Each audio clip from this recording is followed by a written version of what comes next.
Hello बच्चों, कैसे आप सभी। आई होप आप लोग अच्छे होंगे और आपकी पढ़ाई भी अच्छी चल रही होगी। जैसा कि बच्चों आप सभी को पता है कि हमारा कौन सा चैप्टर चल रहा है, हमारा थर्ड चैप्टर चल रहा है जिसका नाम है सेपरेशन ऑफ सबटेंस। ओके, अगर आपने लास्ट वीडियो देखी है तो आपको याद होगा कि लास्ट वीडियो के अंदर हमने कौन से 3 मेथड देखे थे। हमने देखा था, बताइए, हमने देखा था कौन सा, हैंड पिकिंग देखा था और हमने विनोइंग देखा था, थ्रेशिंग देखा था। ओके, ये 3 मेथड जो कि सेपरेशन के थे वो हमने देख लिए थे।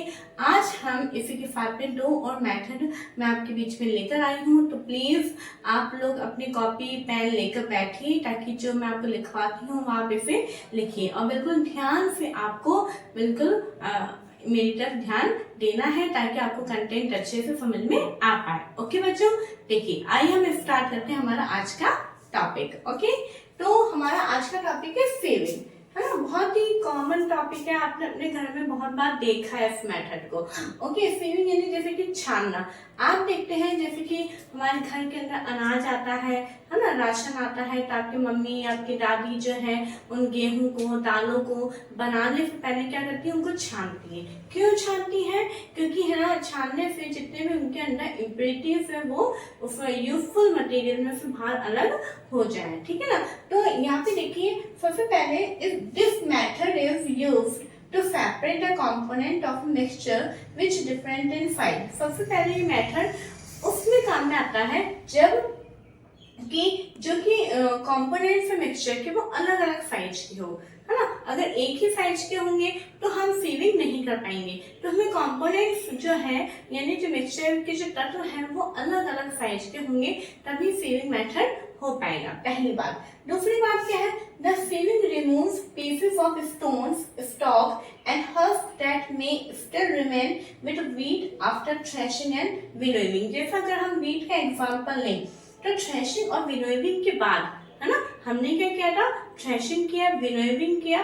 तो थ्रेशिंग और विनोइंग के बाद में जो भी गेहूं के अंदर, है ना, स्टोन के पीसेस, स्टॉक या फिर हस्क जो उसके अंदर रह जाता है उसको रिमूव करने के लिए सीविंग प्रोसेस अपनाना पड़ता है। ओके बच्चों, नेक्स्ट क्या है, sieve used at construction site to separate pebbles and stone from sand। आपने देखा होगा कि कंस्ट्रक्शन साइट के ऊपर एक बड़ी सी जाली होती है ना। जाली पे एक डंडे के सहारे टिकाया जाता है और उसके ऊपर मिट्टी को डाला जाता है, मिट्टी को जो उससे छाना जाता है ताकि सैंड के अंदर जितने भी पेबल्स हैं, जितने भी स्टोन्स हैं वो उस मिट्टी पे से अलग हो जाए, है ना। कंकड़ पत्थर तो बिल्कुल इधर ही रहते हैं और जो मिट्टी है ना छन के वो दूसरी तरफ नीचे गिरती रहती है। फिर उस मिट्टी को जो है कंस्ट्रक्शन के लिए जो भी बनाना है उसमें काम में लिया जाता है। ठीक है बच्चों, तो ये सीविंग का जो मेथड है बहुत ही छोटा सा है, बहुत ही कॉमन है, इसमें आप कोई बहुत बड़ी बात नहीं। लेकिन मेन बात क्या है कि जो ये मेथड है वो हम कब यूज में ले सकते हैं वो आपको पता होना चाहिए। ठीक है, और ये सीविंग जो है वो क्या काम में आती है, क्या यूजफुल है वो हमें पता होना चाहिए। ओके बच्चों, नेक्स्ट अब हमारा टॉपिक आता है sedimentation, decantation and filtration. Okay, तीनों टर्म एक साथ लिखी है, सेडिमेंटेशन, डिकैंटेशन एंड फिल्ट्रेशन। अब ये सेडिमेंटेशन क्या है, देखिए कई बार क्या होता है, हमने ये सीविंग भी हो गया, बहुत कुछ हो गया, है ना। उसके बाद में जो हमारे अभी तक तो हमारे सॉल्युबल सबस्टेंस की ही बात हो रही थी, लेकिन यहाँ पे अभी जो सेडिमेंटेशन और ये डिकैंटेशन वाले जो प्रोसेस है बच्चों, वो उन मिक्सचर की बात हो रही है जैसे कि लिक्विड के अंदर कोई सॉलिड मिक्स है। यहाँ पे जो जितने भी अभी तक हमने पढ़ा था, चाहे हमने विनोइंग पढ़ा, चाहे हमने थ्रेशिंग पढ़ा, चाहे हमने हैंड पिकिंग पढ़ा, चाहे हमने सीविंग पढ़ा, ये सारे जो मेथड है वो सॉलिड मटेरियल जो है वो मतलब सॉलिड मिक्सचर को ही सेपरेट करने के मेथड थे।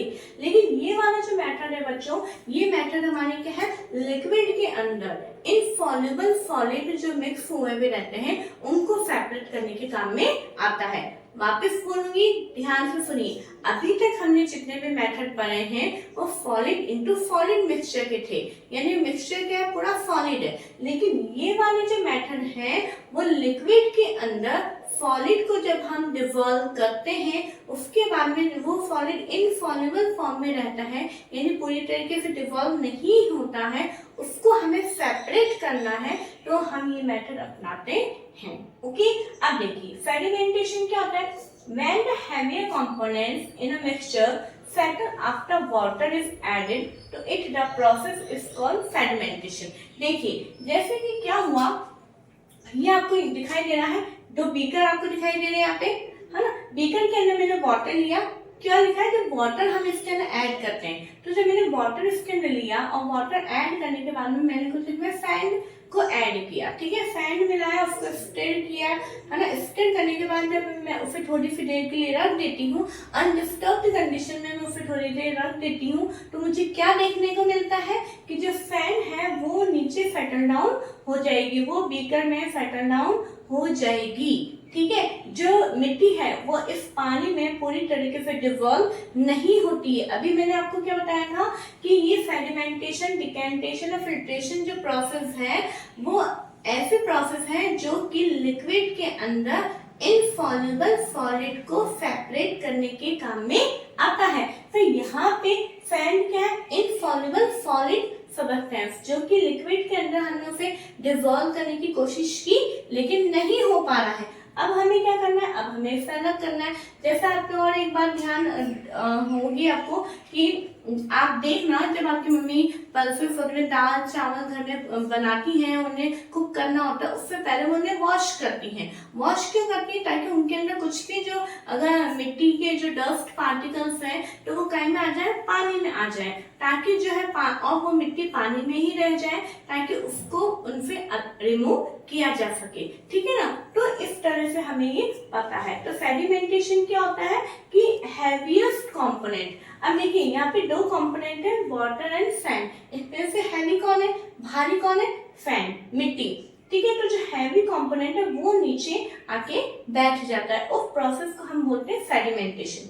और एक और मैं एक चीज बताना चाहूंगी कि ये आपकी बुक में नहीं लिखा है एनसीईआरटी की में, लेकिन मैंने फिर भी आपको एज अ नॉलेज आपको लिखवाया है डेफिनेशन, जो कि आप लिखिएगा। क्या है? This mass of solid particles that settle down at the bottom is called sediment. यानी जो solid particle, ठीक है, वो सॉलिड पार्टिकल जो कि सेटल डाउन होता है, वो सॉलिड पार्टिकल जो कि सेटल डाउन होता है उन्हें हम क्या बोलते हैं? सेडिमेंट। क्या बोलते हैं? सेडिमेंट। समझ में आ रही है बच्चों? क्योंकि ये नीचे बैठ गया है, इसको भी हम कुछ बोलेंगे तो एक नाम दिया जाता है, उसे हम क्या बोलते हैं? सेडिमेंट। ओके, अब सेडिमेंट हो गया है, अब हमें क्या करना है? सेडिमेंटेशन क्यों किया हमने? क्योंकि अगर हम ये सेडिमेंटेशन नहीं करते तो पानी अलग नजर नहीं आता हमें और मिट्टी हमें अलग नजर नहीं आती, ठीक है। तो अब सेडिमेंटेशन होने के बाद में नेक्स्ट इसका प्रोसेस आता है डिकेंटेशन। क्या आता है? डिकेंटेशन। तो डिकेंटेशन क्या होता है बच्चों? डिकेंटेशन है when the water along with the dust is removed. जब इस पानी के अंदर जो डस्ट मिक्स हुई है उसको रिमूव करना है। अब हमें क्या करना है? इस सेडिमेंट को इस वाटर में से अलग करना है। तो the process is called decantation. तो इसे हम क्या बोलेंगे? डिकेंटेशन प्रोसेस बोलेंगे। ओके, डस्ट से अब ये देखिए क्या किया, कैसे हमें अलग करना है। जैसे मैंने यहाँ पे एक बीकर लिया है और ये वही बीकर है जिसके अंदर सेडिमेंट है। अब मैं एक बीकर लिया, दूसरे बीकर को बिल्कुल धीरे धीरे इस तरह से पानी को मैं यूं करूंगी, आप ही घर पे भी करके देखिएगा, ठीक है। जब मैं इस तरह से धीरे धीरे इस पानी को ऐड करूंगी, इस तरह से यूं गिराऊंगी, तो क्या होगा कि जो सेडिमेंट है वो तो बिल्कुल यही रह जाएगा और जो पानी है, जो ऊपर ये जो पानी था, वाटर था, वो दूसरे बीकर में शिफ्ट हो जाएगा। तो इस प्रोसेस को हम क्या बोलते हैं? डिकेंटेशन बोलते हैं। क्या बोलते हैं बच्चों? डिकेंटेशन। अब डिकेंटेशन जो प्रोसेस है वो एक और है बात यहाँ पे कि जिसके लिए भी लागू होता है, वो देखिए द सेम प्रिंसिपल। यहाँ पे प्रिंसिपल का मतलब प्रधानाचार्य जी नहीं, सिद्धांत की बात है, ठीक है। कई बच्चे कुछ गलत समझ लेते हैं। तो ये जो सेम सिद्धांत है वो कहाँ पे यूज होता है? For separating a mixture of two liquid that do not mix with each other। ये सिद्धांत जो है उन दो लिक्विड को सेपरेट करने में भी मदद करता है जो कि वो दोनों लिक्विड आपस में मिक्स नहीं होते हैं। For example oil and water. आप देखते हैं ऑयल एंड वाटर आपस में मिक्स नहीं होता है, तो उन्हें हमें क्या करना है? सेपरेट करना है। सेपरेट करना है तो हम कौन से मेथड अपनाएंगे? डिकेंटेशन मेथड अपनाएंगे। ओके, नेक्स्ट हमारा आता है फिल्ट्रेशन।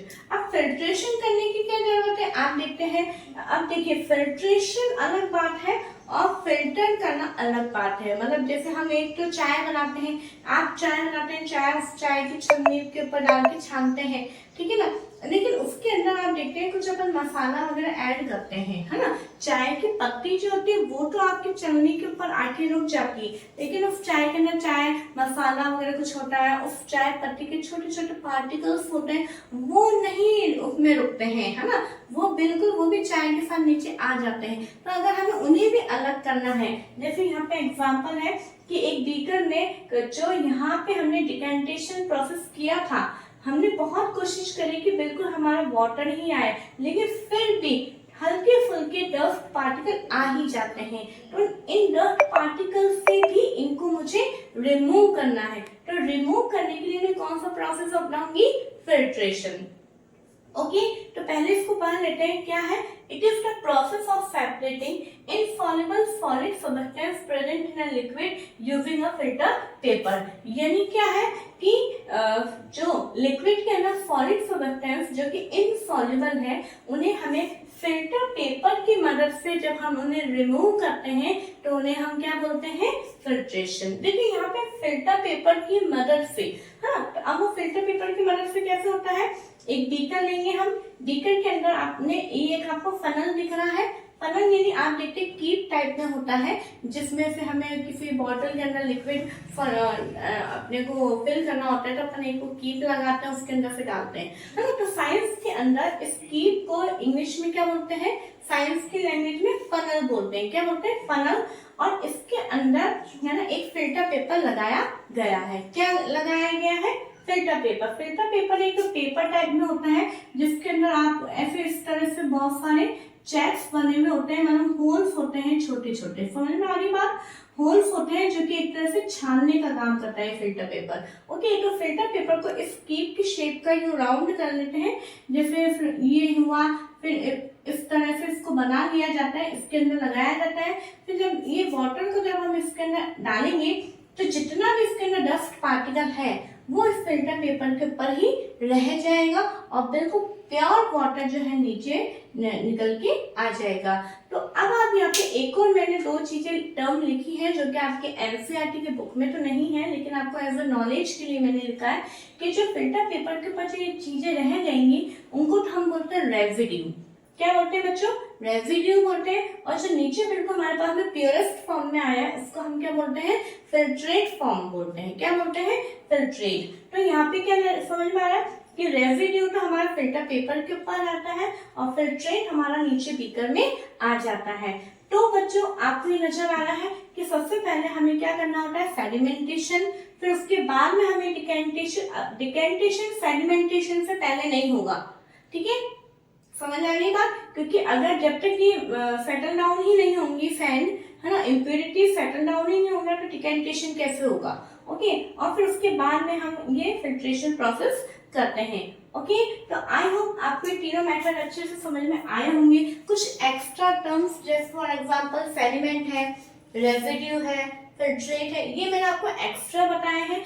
एक्स्ट्रा कुछ चीज जानने में हमारा नुकसान नहीं होता है बच्चों, फायदा ही होता है, इसलिए मैंने ये आपको बताया है। तो आई होप आपको ये टॉपिक समझ में आया होगा। आज दो ही मेथड हम कर पाए हैं, ठीक है, धीरे धीरे हमारा चैप्टर चल रहा है। आप सोच रहे हैं बीच में वीडियो नहीं आई है तो कुछ रीजंस के कारण नहीं आ पाई थी, लेकिन जो है जब भी वीडियो आपके सामने आती है तो आप इसे देखिए और अपने फ्रेंड्स के साथ, आपके कोई कजन ब्रदर सिस्टर्स होंगे उनके साथ भी आप प्लीज इसे शेयर करिए और अगर अच्छी लगती है तो लाइक करिए और सब्सक्राइब करिए। Okay, thank you so much.